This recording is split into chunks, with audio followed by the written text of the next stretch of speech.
Photography is the study of capturing and making permanent images through light-sensitive materials and equipment. Photographs come from the Greek words photos, meaning light, and graphos, meaning writing or drawing. When you put the words together, it means writing or drawing with light. In the practical application of photography, there's what we call a camera and the chemical. So this is the harmony between a photochemical reaction, so to speak. And we produce the image using the camera as our eye, and that's why the camera becomes the extension of the human eye.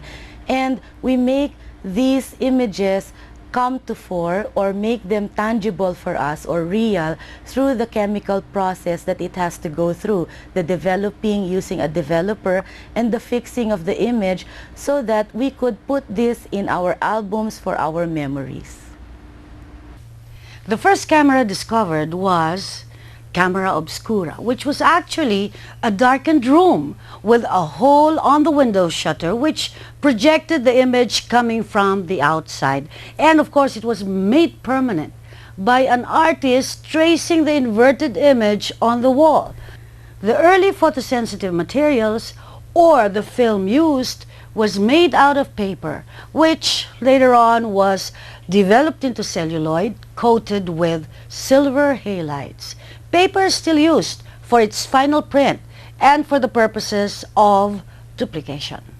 The camera, as large as a room, has become smaller through time and has been transformed into a small equipment with many added features. I think when man discovered the camera obscura, everything else was pointed towards getting reality as time saw it. Up until then, everything was translations or manifestations of our emotional experience about matter. And when the camera lucida came, that's the first time that there was a lens and a prism, and then the first time that paper can now be superimposed with the image. This time we got the physical world as time stated it to be, not as man states it to be. This is as close as we can get to how real things are. And that was the first function, no? The early function of photography. Contemporary photography meshes now the initial purpose or function to freeze a moment, no? to document a moment. Now it's simply with the advent of all inventions in the 20th and the last century, and now the 21st century, it's more to just simply put photography in terms of putting the old as new. So that's what photography is now, simply putting everything that we see every day as something new. Today, with a portable camera everywhere, being familiar with it is a must for the visual communicator. Through the camera, images can now be stored either on celluloid, diskette, videotape, disc, and hard drive. Seeing the visual elements with a photographer's eye needs some studying and practice. As a multimedia person, it is important to know how to turn what you see into a more permanent medium, such as a photograph. You have to know what a good photograph is by training your eyes to see the world as a camera does. In looking around and observing a scene, you see selectively. You can see the row of columns progressively becoming smaller as they are farther away from you, or see a flower clearly on top of a hazy background. A camera is not as responsive and keen as your eyes. However, the three-dimensionality of a scene is not exactly seen by your camera. It can only record a two-dimensional image that is flat. This is so unless you learn how to manipulate your camera to be able to approximate the three-dimensionality of things that you see around you. The camera is unable to respond to light as your eyes do, since it is limited by parts that need manipulation. Unlike your eyes that adjusts automatically to various intensities of light. The first steps are to identify the several basic elements that make up the scene that you're looking at, like lines, shapes, colors, and its combinations that produce patterns which are repeated objects, textures that are created with light and shadows and other visual factors. Your eyes will also be practiced at looking and analyzing composition, balance, harmony, rhythm, image size, and the choosing of angles to use. We will look at how these elements can be combined to vividly express the concepts you wish to convey. Finally, since light is the source of the image in photography, we will analyze light factors affecting the way images are captured in photographs. Though technical expertise is important, imaginative seeing ultimately is what makes a successful photographer. I always look at photography as a mode of expression, as a medium for expressing oneself, no? So aside from that, I really hindi ako yung tipong artist photography na photography for artists or photography for the educated. Ang tingin ko sa photography talaga is it's looking at the world around you a second time, no? Kaya yung karamihan ng mga topics or yung mga subjects na pina-photograph ko are those usually found in our environment, things that other people would normally take for granted, things na you would overlook, mga pile of garbage or siguro bits and pieces na you find in the streets, and finding the photograph in those things, no? Even sa classes ko, tinuturo ko sa kanila is appreciating your environment, the way the light strikes an object, or the way they're being placed, they're positioned in their overall environment. I think when you're talking about style and approach, it always comes down to your personality as a photographer. I always have this story to tell my students. The hardest thing is to take are people. And I had a friend who's a good photographer but very shy with people. So what he did was always put the camera in his waist side, and he'd carry it and point it upwards and talk to people and then take their photographs. What came out was these beautifully shy photographs of people, but very engaging. So what I'm trying to say is the style will come from the type of person that you are. Always know what you want of your photograph. It's like a philosophy. So every time you change a subject matter, it doesn't matter. It should be your philosophy. What do you want when you take photographs? Always answer that. And then that will thread all their photographs together. That will become your style. You don't have to go to far and strange places to take memorable photographs. All you have to do is always to be alert in responding to things and people around you. You have to remove from your minds the many visual cliches you have been used to. You have to open your mind up to fresh new ways of seeing. If you keep taking photographs, there will come a time when a distinctive style will come about. You'll be attracted to certain types of subjects and a distinct choice of techniques. You just have to continue on experimenting with new techniques so you can create your own style. The still camera has the capability to freeze and preserve a split-second image of things happening in this world.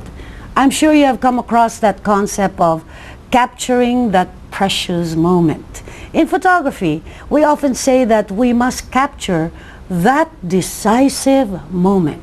It is releasing the shutter at that moment when all factors come together into a particular moment that expresses so much in such a tiny fraction of a time.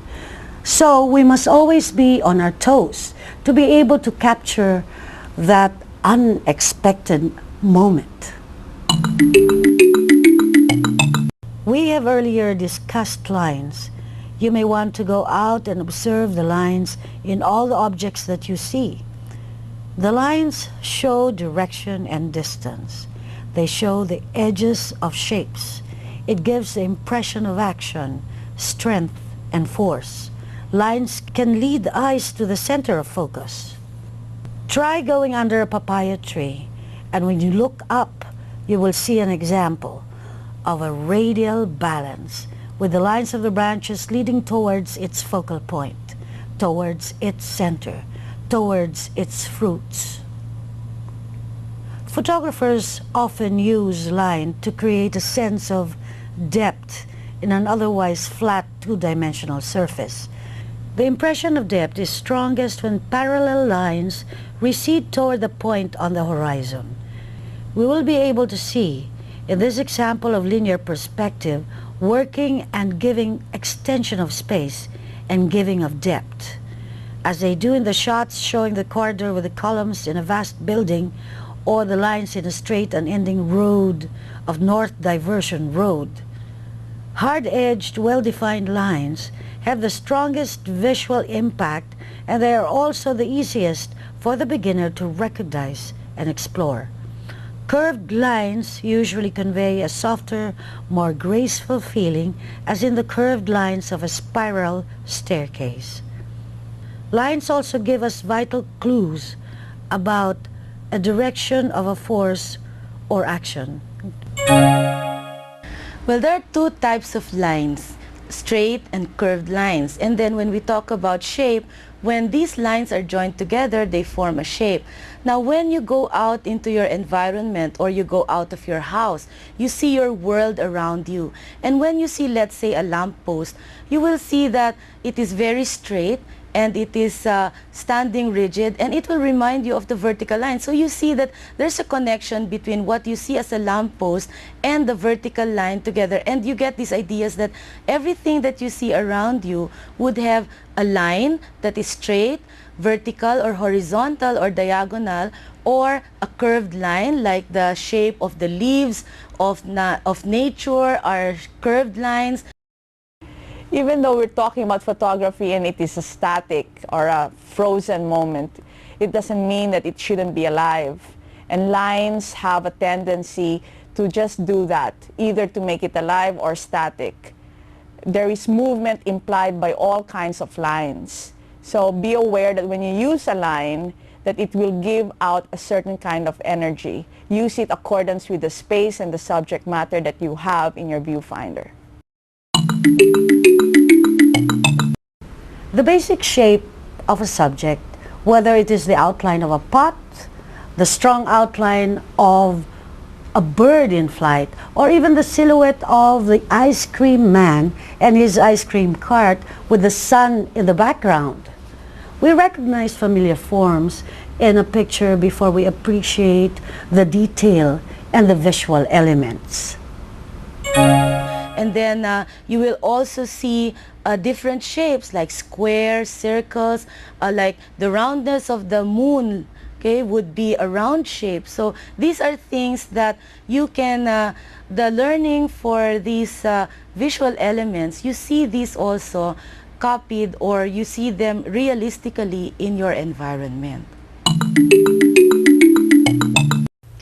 When similar shapes, lines, or colors are repeated, these creates rhythm and harmony. Cars caught in traffic, a row of trees are samples of images with rhythm. You can use these repeating forms to bring pattern that is pleasing to the eye. These patterns are strong visual sources that give harmony and unity to a picture. Find the time to look around you and see similarly formed images with rhythm. The way I describe rhythm is as it is a movement within a still frame. Now this movement is an imaginary movement that is articulated, or you see repetitions of certain shapes or alternation of certain lines, or when you feel that your eyes move from left to right, right to left, top to bottom of a photograph, because you are seeing certain types of shapes and lines and colors and whatever visual element there is that is repeatedly that you repeatedly see.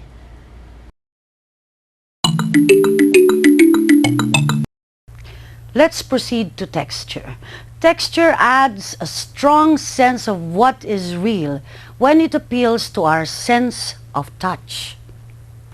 Texture reveals the nature of the surface, whether it is rough, smooth, soft, hard, or porous.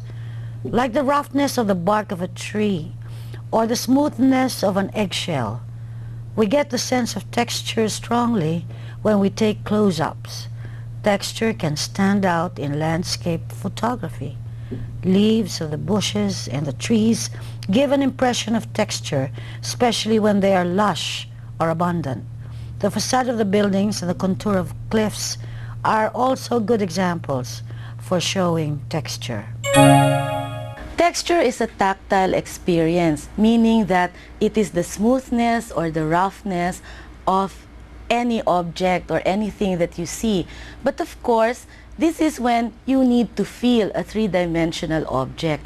However, in photography or in the visual arts, of course, this is essentially a two-dimensional world that we see through a photograph.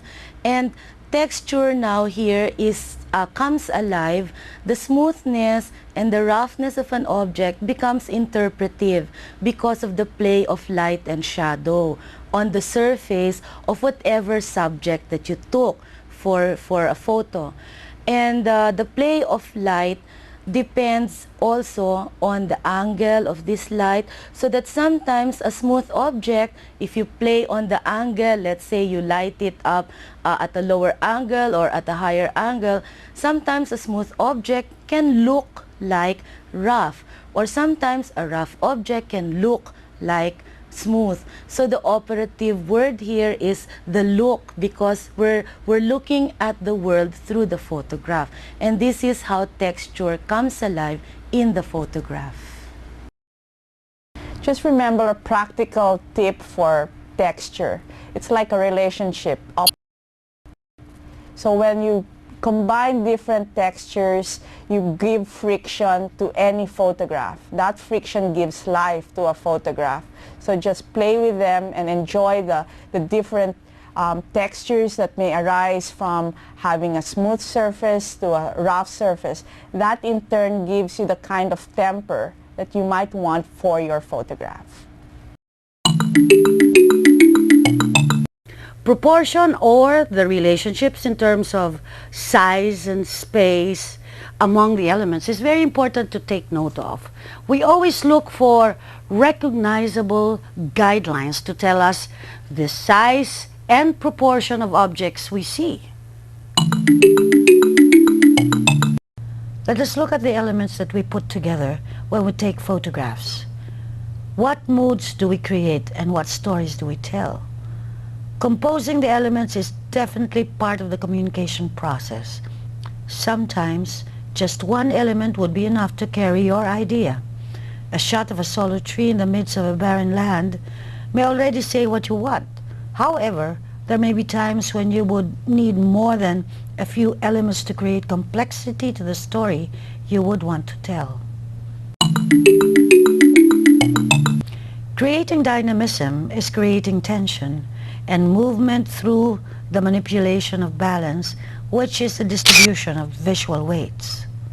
You could have intricately detailed objects in spacious empty areas or dark masses of lighter surroundings. Often, this contrast immediately suggests an arrangement of achieving the best balance and highlighting the central point of tension.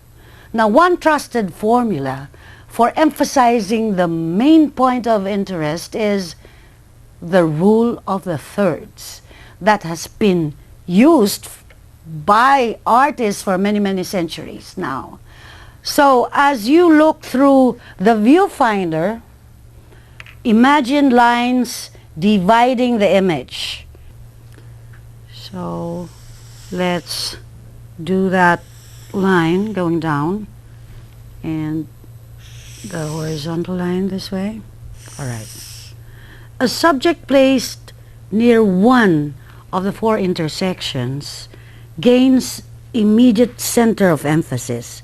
Like, let's put this camera, for example, in this area. Then that automatically gains emphasis right away. Now, the element situated at the diagonally opposed intersection will make it look balanced. All right? So, all right.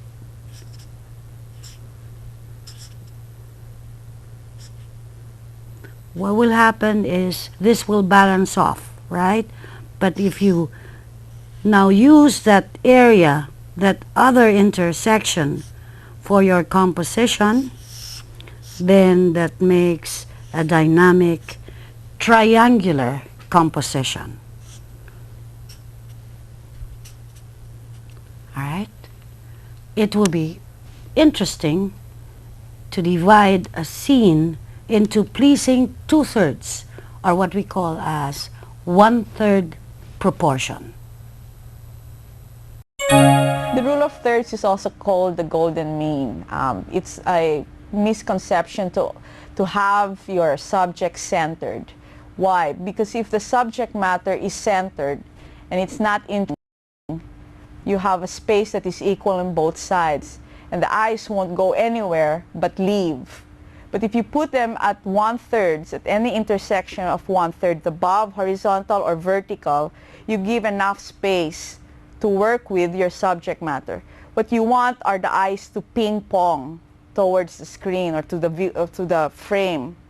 You want them to keep on moving. You don't want them to leave. So what you do is give an appropriate space in playing accordance with your subject matter. That will only happen if you put your subject matter in any third of the whole frame grid. That's what the golden mean stands for.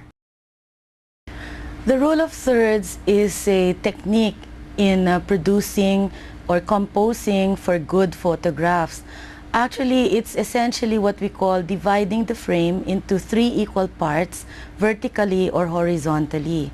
Now, the use of the rule of thirds gives the photograph a certain dynamism, a certain energy, a life.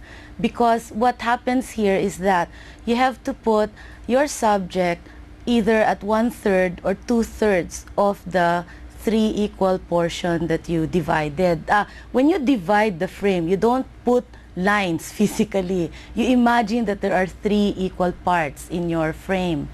And you put your image or you put your subject at 1/3 or 2/3. Now, what happens here is that the eye, okay, gets a bit uncomfortable in terms of the visual tensions involved. There's a 1/3 or 2/3 blank space, and then there's a 1/3 or 2/3 with your image. And this discomfort, actually, it does not give pain to your eyes, but it gives a certain way for the eyes to move around the photograph. And when the eyes of your viewer or your audience, or even yourself, when you look at your photograph, when the photograph makes your eyes move around it, we say, me as a photographer, I would say that your photograph is alive because of the rule of thirds.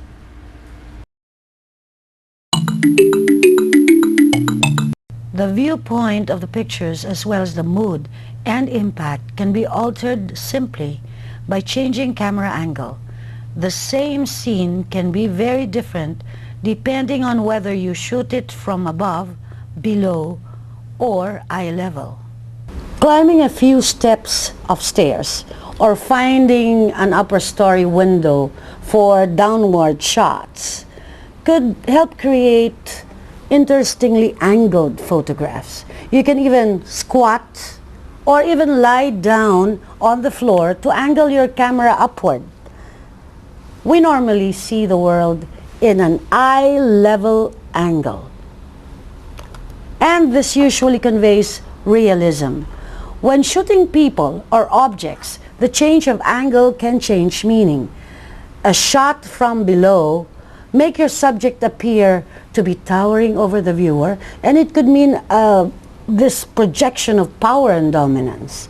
A shot above makes the subject become diminished in importance. In open landscapes, the mood created by shifts in angle can be dramatic. When a scene is shot from a low angle, the horizon in the picture moves downward.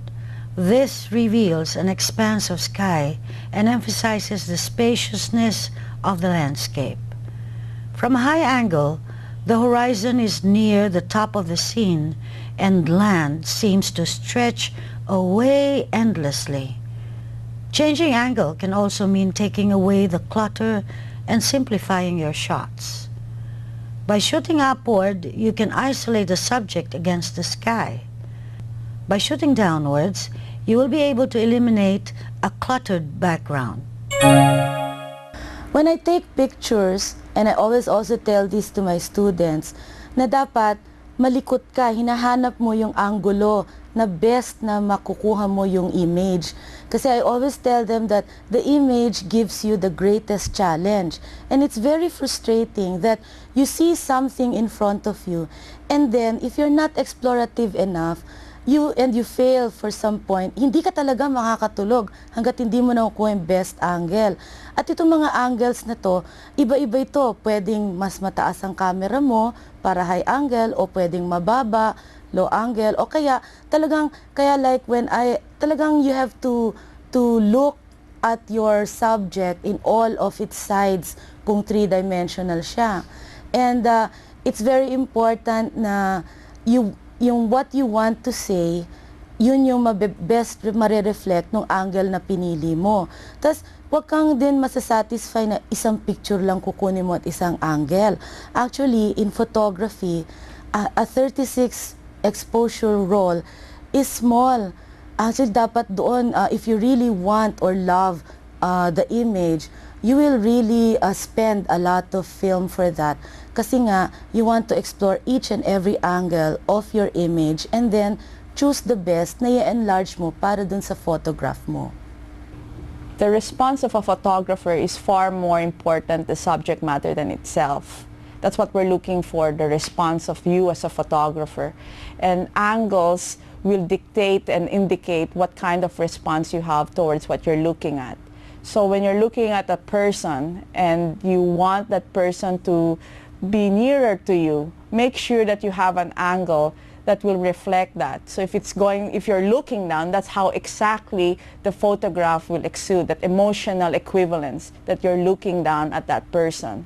So make sure that when you are choosing an angle, it is appropriate to the response that you have towards the subject matter. Let's proceed to image size through natural framing and cropping. To get a viewer's attention to a picture, photographers rely on a simple compositional device known as framing. Positioned around the subject, a tree, a door, a window, or even a gap in the fence can create a frame within a picture's frame. This is what we refer to as natural framing. Look for a door, a window, or two pillars or two walls. Framing is not only a highly effective means of directing the eye, it also serves to obscure unattractive foreground or distracting elements. At the same time, a frame can convey a sense of depth and identify the photographer's setting. It's also wise to take note of some words of caution composing the shot. Make sure that the plant at the back of the subject matter will not look like it's growing from the top of his head. The picture frame on the wall should not look like it is on top of the subject's head. And, hopefully, there should not be twigs of trees sprouting from the subject's ears.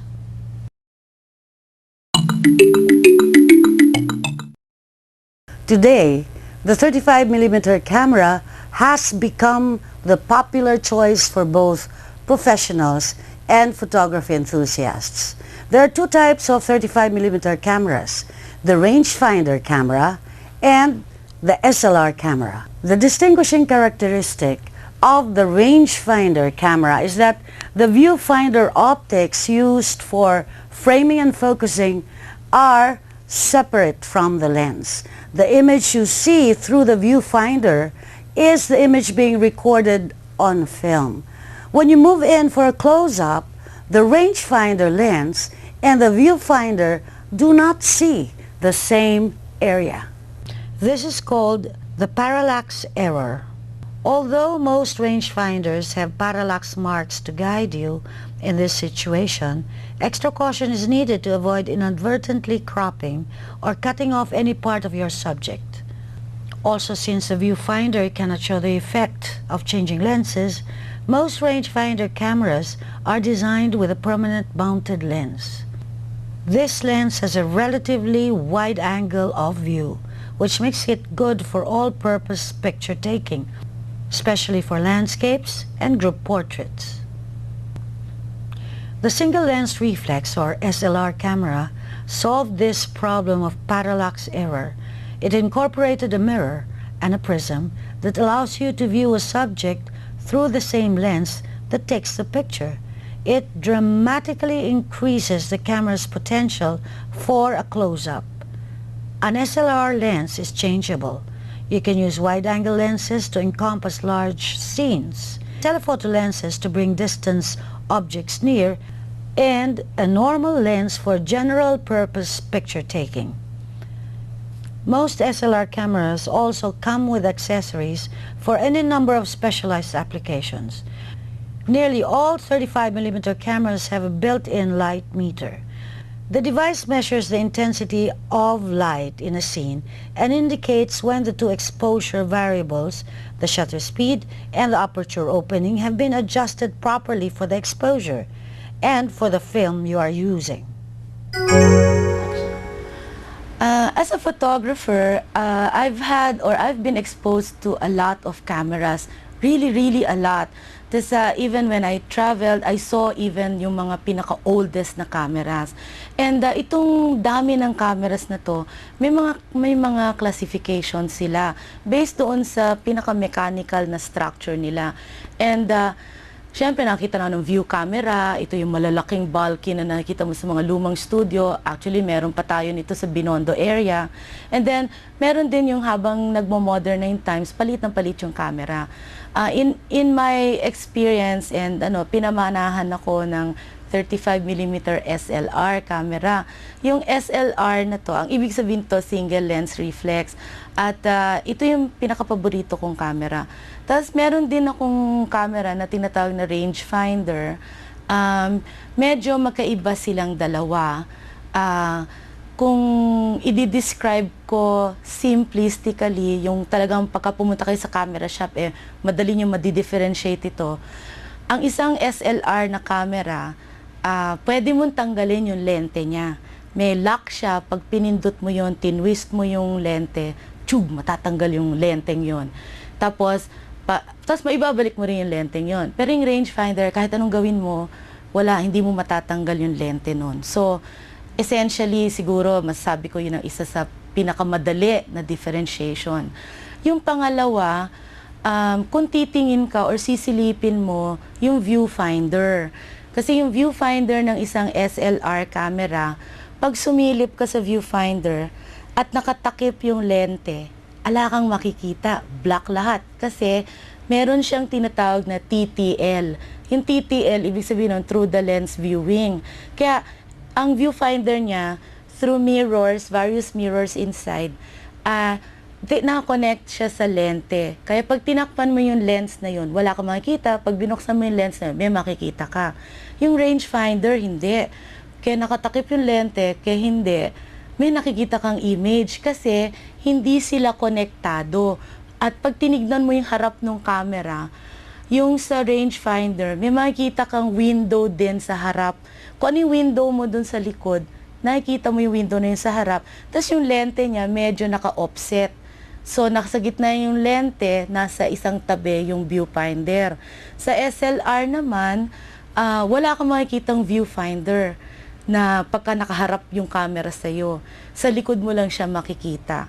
No? Tas, isa pa, kung talagang very keen ang iyong mata, pag sumilip ka sa viewfinder ng SLR, may makikita ka doon parang focusing, parang blurred. Tapos pagka minanipulate mo yung lente, biglang nagkaklaro yung image. Ito yung focus system niya.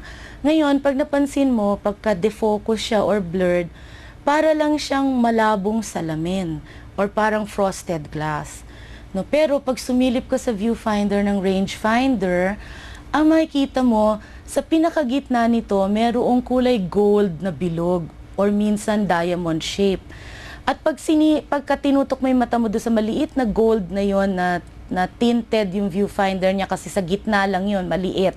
Pag yun ang tinutukan mo ng titig, pag ang isang image ay blurred or defocused, may makita kang double image, may para siyang ghost image. Yung parang may makatabing malabong, parehong-pareho ng subject mo na nakapatong siya doon sa subject mo mismo.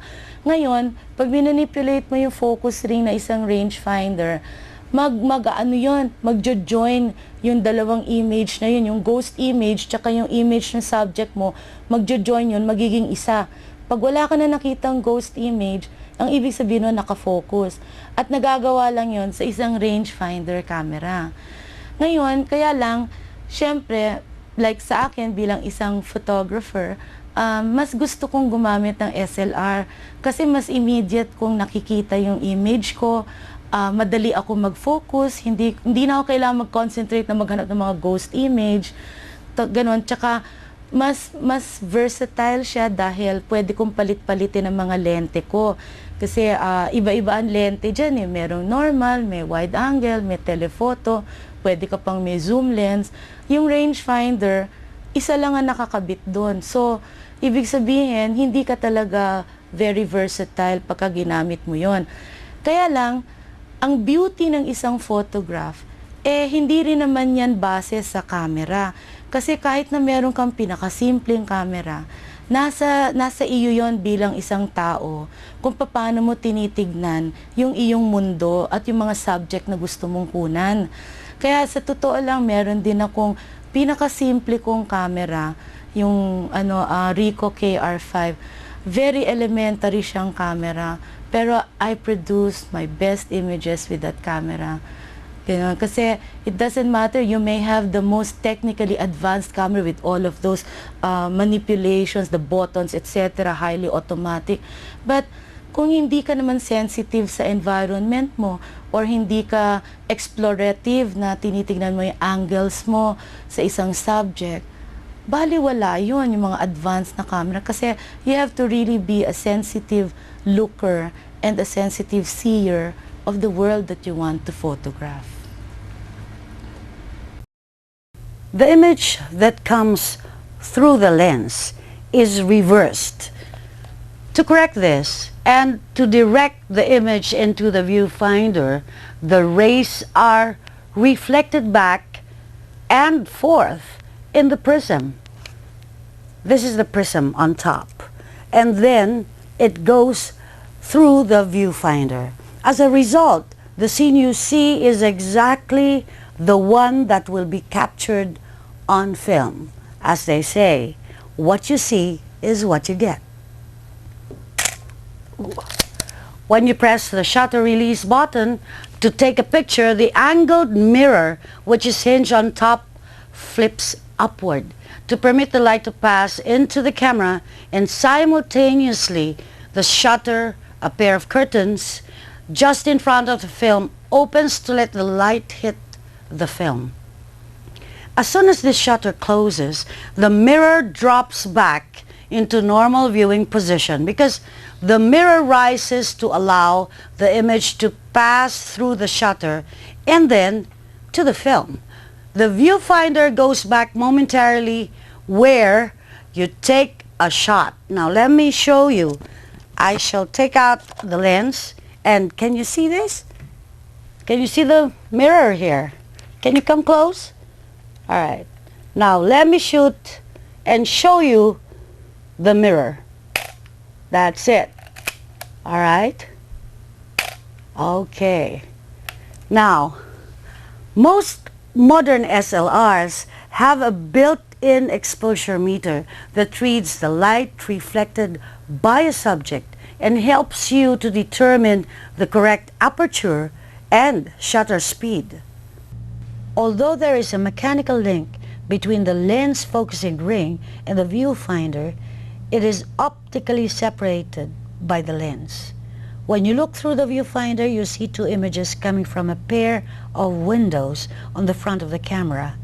To focus an image, you simply turn the focusing ring until the two images coincide.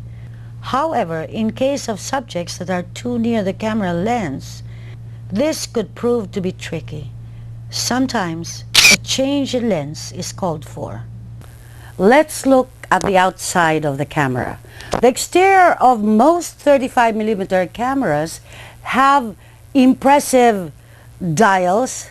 Those are the dials, levers, and buttons, and other controls. Once we understand their functions, it would be easy to manipulate your camera. The basic controls of focusing and the aperture are around the lens. The basic control for shutter speed allows you to choose the amount of time that the shutter will remain open. The shutter speed dial is a ring on top of the camera body. Remember, it is always good to familiarize yourself with the features of your camera. Not all cameras have the same features. Shutter speeds are usually marked as 1000, 500, 250, 225, 60, 30, 15, and 8, 4, 2, and 1, and B. They represent fractions of a second. 1000 stands for 1/1000th of a second. 500 stands for 1/500th of a second, and so on. The number 1 represents a full second. If you set the dial in B, the shutter remains open as long as you hold down the shutter release button. When you say you want to freeze something in a photograph, most often than not, shutter is what controls that aspect. You look at shutter like a window with two blinds. They open and they close. So if you ever wondered why water looks like a blurred thing, or like clouds that move look like cotton that is just blurred through the screen, look at it this way. When the window is open and it travels, one thing travels, anything that moves from point A to point B, and that shutter is still open, it will record all that movement. And so when the shutter closes, all that movement is now impressed on your film. So if you don't want that impression, that continuous impression or aggregate impressions on your film, make sure that your shutter is fast. If not, then you have a long shutter speed for that, and you have all the movements recorded in film. Another important control is the shutter release button itself, which you press to take a picture. It is usually located on top of the camera, about a 1/4 inch away to the right. All cameras have a device called Film Advance Lever, located at the right-hand side of the top of the camera. When you move the lever, it moves forward the exposed frame out of the magazine, and a new frame is replaced in position for the next picture. The rewind knob will not work until the tension release button has been depressed.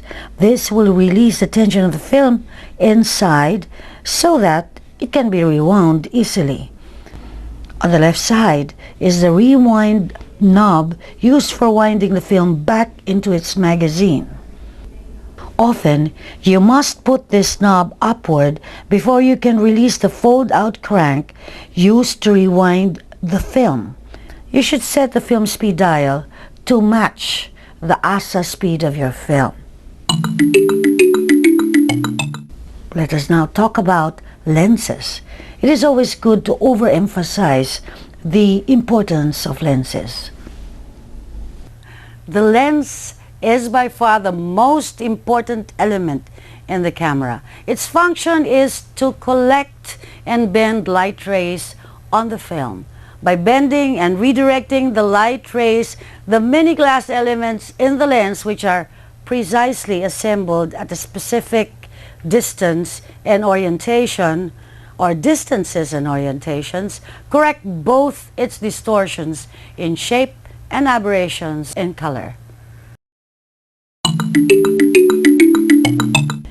The control that enables you to adjust the amount of light reaching the film is the aperture ring. This location varies from camera to camera. The aperture ring is the control closest to the camera body. On some cameras, it is the most distant ring. Whatever its position, the aperture ring control is on an adjustable diaphragm. The aperture ring controls the size of the opening, which in turn controls the amount of light coming into the camera. The size of this opening or aperture is usually indicated as an F number. It is usually inscribed as 1.4, 2.8, 5.6, 8, 11, and 16. You have to remember this. The larger the number of the aperture, the smaller the opening, and the smaller the number of the aperture, the larger the opening. Some cameras can carry up to f22 or even f32. The largest aperture varies, but on the most current models, it is at least 2.8, but it can go down to as large as 1.2. The telephoto lens has a focal length longer than that of a normal lens, and it can enlarge a subject in the same way that the telescope does. The longer the focal length of the lens, the larger the degree of magnification. I think I have used the word focal length a couple of times, so let me define it. Focal length is the distance between the film and the middle of the lens when the lens is focused at infinity. The lens angle of view becomes narrower and the depth of field becomes shallower. Although it takes more careful focusing necessary, the shallow depth of field is great for blurring distracting foregrounds and backgrounds. When you wish to encompass more of a scene than would be possible with your normal lens, a wide-angle lens would be appropriate. Choose a lens with a shorter focal length and a wide angle of view. Instead of enlarging and isolating an object, the wide-angle lens diminishes it and takes in more of its surroundings at the same time. Instead of enlarging and isolating an object, the wide-angle lens diminishes it and takes in more of its surroundings at the same time. Wide-angle lens greatly increases the depth of field so that you don't need to be concerned about sharpness unless your subject is very close to the camera. As you can see here, we have the telephoto lens. This is 135 millimeter. It says there. It's printed there. And this is the wide-angle lens. Can you see this? All right. And this is 24 millimeter wide-angle lens. And of course, the 50 millimeter lens is attached. And this is the normal lens. Now, as you can see, there's one focal length for one lens. So instead of being limited to just one focal length per lens, a zoom lens has movable optical elements, and that can be your choice. So That makes it possible to have a whole range of focal length. In addition to the standard focusing and aperture controls, zoom lenses have a third ring for adjusting focal length. As you turn this ring, the image of your subject becomes larger or smaller. Zoom lenses are available in a variety of focal length ranges. The telephoto range offers focal length from 70 to 80 millimeters up to 200 millimeters or even much more, while the wide-angle range is from 35 to 26 millimeters or even less. All you need to do is slowly turn the focal length control and reach the image's desired size. Let us discuss focal length again. The focal length of a lens is an optical measurement that determines the degree of magnification in the area of view.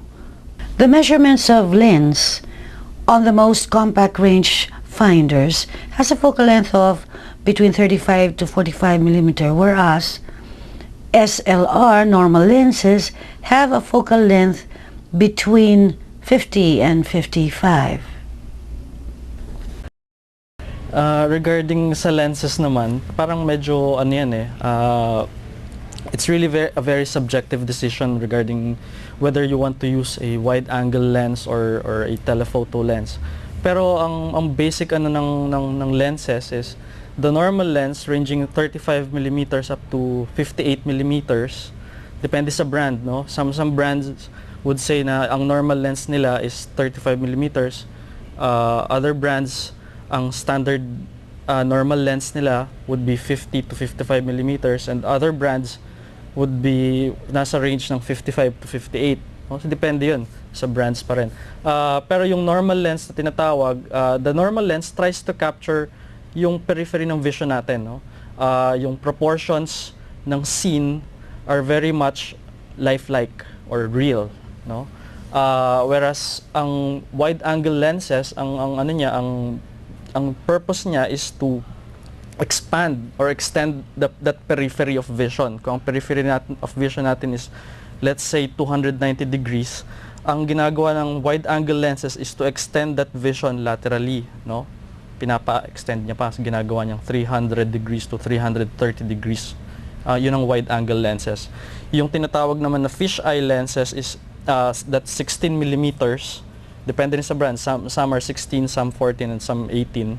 Ang ginagawa naman ng fisheye is to extend it further. No? Kung meron tayong 360, ang ginagawa ng fisheye, in-extend pa niya to over 360. Umaabot siya ng 380 to 400 degrees. So, nasa likod na natin yun. Kung ano natin sa tenga natin, nasa may bandang likod yun, capture pa rin niya. No? Kaya meron kang makikitang distortion na pabilog. Yung telephoto naman, ang telephoto range na tinatawag, sa pag sinabi mong telephoto, it goes beyond the normal lens. Pag lumampas ka ng 70 millimeters, you consider telephoto. Regardless kung umabot pa siya ng 1,000 millimeters, or maski sabihin natin 70 millimeters lang siya, telephoto na lahat yun. No? Meron lang silang distinction as being extreme telephoto or extreme telephoto or extreme pa. Pero sa ang panuntunan doon or sa lenses, ang main purpose ng telephoto lens talaga, if you were to ask me, the telephoto lens, ang general effect na why you want to use them, because you want to isolate your subject from the rest, no? Tapos ang wide angle naman, because you want to include or to blend your subject with all the rest, no? So parang the telephoto lens isolates and the wide angle lenses blends, no? Parang sabi nga ni I remember yung ni Marilu, sabi niya about the lenses, Marilu Diaz-Abaya, sabi niya, if you want to flatter, you use a wide angle lens, no? You want to flatter your subject or your model. Pag kumukuha ka ng pelikula, you use a wide lens kasi masyadong malayo. Hindi mo makikita yung detail. Pero if you want to to really parang to insult, you use a telephoto lens and give your subject siguro a shot of the nose lang. Nakaka-insulto nga naman talaga yun. Pero that's beyond, that's beside the point. Pero roughly ganun, ano, ideally talaga to isolate the subject. So yung mga subjects na ginagamit for sports photography, yung mga lenses na ginagamit for sports, for wildlife photography, for even for some candid or some journalism na ano, or photo essays or human nature na photography, most use yung telephoto kasi it isolates the subject from the rest. Like kunyari meron kang yung nakikita nating picture sa computers, no, yung sa desktop wallpaper nung isang jaguar ba yun or leopard na ano, and you see the background na very blurred. Yun ang ginagawa ng telephoto lens, eh, no? Makikita mo lang yung subject mo in full detail and the rest, whether the foreground or the background, are in blur, no? Ang wide angle lens, what it does is really to include everything, no, in your vision para makita mo yung buong picture, the greater picture. The color filter has three functions.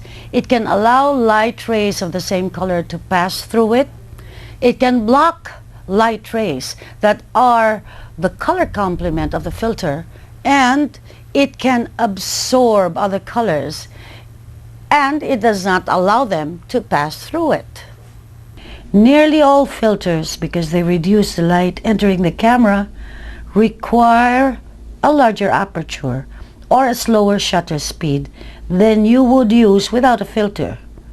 So through the lens exposure meter or any other meter that treats light passing through the filter may not give a correct reading when a colored filter is on the lens. Therefore, before attaching the filter, take a meter reading and adjust for the filter factor. At this point, it is important to note that the cameras have extra features while some cameras have less. But what I have given you are the basic parts and functions of a camera. Now let's go to the loading of a camera. Loading a 35mm camera is relatively easy. After doing it for a few times, you will find that it is almost like an automatic task. Although some steps may differ from one camera to another, since I always say different cameras have different personalities, the loading procedure is mostly the same. Let me show you, all right? Let's load the camera. Now you have to put this up and pull it, and there you go, an automatic flip there. This is our film. We'll load it this way. Put this down. So you can see now you have to put this and enter this in that slot, and you see the sprocket holes. Then you have to feel the sprocket here. You can now turn this. You see that? That means that it's holding. All right, and shoot that and have another shot. And you can now close this, and now you're ready to take another shot.